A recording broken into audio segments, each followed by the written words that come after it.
കർത്താവിനെ സ്തുതിക്കണം. അവിടുന്ന് എല്ലാറ്റിലും ഉപരിയാണ്.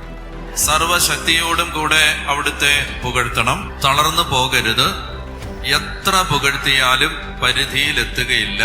അപ്പൊ എത്ര ദൈവത്തെ പുകഴ്ത്തിയാലും അത് മതിയാവുകയില്ല. അവിടുന്ന് എല്ലാറ്റിലും ഉപരിയാണ്. അവിടുന്ന് സർവശക്തിയോടും കൂടെ, അതുകൊണ്ട് അവിടുത്തെ പുകഴ്ത്തണം. ഒത്തിരി പേർക്ക് ദൈവാനുഭവം ഉണ്ടാകാത്തതിന്റെ കാരണം, അതായത് പ്രാർത്ഥിക്കുമ്പോൾ ദൈവത്തെ അനുഭവിക്കാൻ പറ്റാത്തതിന്റെ കാരണം, അവര് പ്രാർത്ഥിക്കുന്ന സമയത്ത് സ്വയം മറക്കാറില്ല. നമ്മൾ വേറെന്തൊക്കെയോ ചിന്തിച്ചും പറഞ്ഞും കണ്ടും കേട്ടും. എന്നാൽ ദൈവത്തെ അനുഭവിക്കുന്ന ആളുകള് ദൈവാനുഭവം പ്രാർത്ഥിക്കുമ്പോൾ ഉണ്ടാകണമെങ്കിൽ പരിസരം മറക്കണം. ഒന്നാമത്തെ കാര്യം, കണ്ണടയ്ക്കണം. പ്രാർത്ഥിച്ച് ആരാധിച്ച് തീരുന്നവരെ കണ്ണ് തുറക്കരുത്.